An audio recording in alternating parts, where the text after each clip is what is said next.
Alasan kenapa banyak keturunan Tionghoa menjadi pengusaha sukses.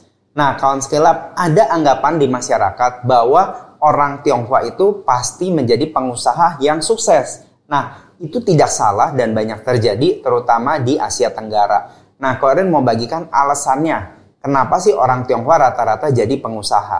Nah, sebenarnya sangat sederhana. Orang Tionghoa itu rata-rata adalah imigran. Mereka keluar dari China pada masa-masa sulit, yaitu pada zaman revolusi Mao Zedong. Di China pada saat itu yang mengakibatkan rakyat sangat menderita sehingga mereka menjadi manusia kapal atau boat people yang keluar dari China pada masa sulit itu dan mencari kehidupan yang lebih baik. Kalian sendiri adalah keturunan generasi ketiga dari orang-orang yang keluar dari China pada waktu itu. Nah, kenapa alasannya orang China jadi pengusaha? Karena ketika kita capai ke dalam satu tempat yang baru, kesempatan yang lain itu tidak terdapat. Misalnya kita pengen menjadi PNS atau pengen jadi dokter. Kesempatan itu biasanya tidak kita miliki. Sehingga jalan satu-satu bertahan hidup adalah dengan menjadi wira swasta. Ya apa aja kita lakukan untuk bisa bertahan hidup dan memberi nafkah kepada keluarga. Namun selain itu, ada beberapa prinsip yang dimiliki oleh keturunan Tionghoa yang mungkin ini menjadi dasar-dasar dari kesuksesan mereka menjadi seorang pengusaha. Yang pertama adalah kita harus melakukan penghematan. Kita hanya mengeluarkan uang untuk kebutuhan, bukan keinginan kita. Yang kedua, kita mementingkan untuk menjaga kepercayaan.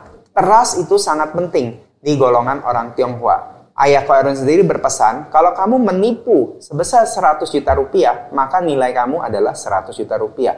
Kalau kamu menipu 1 miliar, maka nilai kamu adalah 1 miliar. Kalau kamu selalu bisa memegang perkataan kamu, maka kamu adalah orang yang tidak ternilai.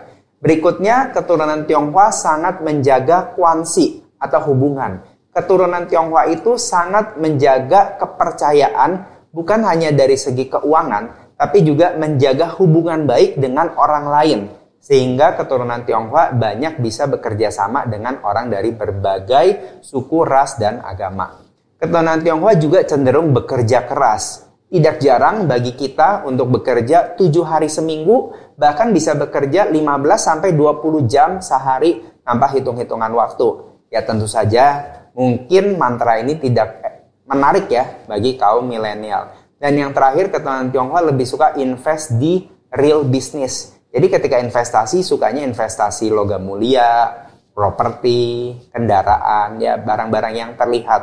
Nah, prinsip ini mungkin mendasari mereka untuk memberi fondasi bagi keturunan Tionghoa untuk menjadi pengusaha sukses. Namun, fondasi ini atau sifat-sifat ini tidak serta-merta menjadi milik keturunan Tionghoa. Bagi kawan Scale Up, bagi Anda yang bekerja keras, bagi Anda yang hemat, bagi Anda yang menjaga kepercayaan, bagi Anda yang terus memperbesar network Anda, bagi Anda yang rajin untuk berinvestasi dalam hal-hal real, maka menjadi pengusaha sukses pun bisa menjadi bagian dari kehidupan Anda dan bukan eksklusif bagi keturunan Tionghoa. Nah, kalau kalian sendiri, ada nggak prinsip-prinsip kesuksesan kalian? Boleh dong spill di kolom komen. Salam.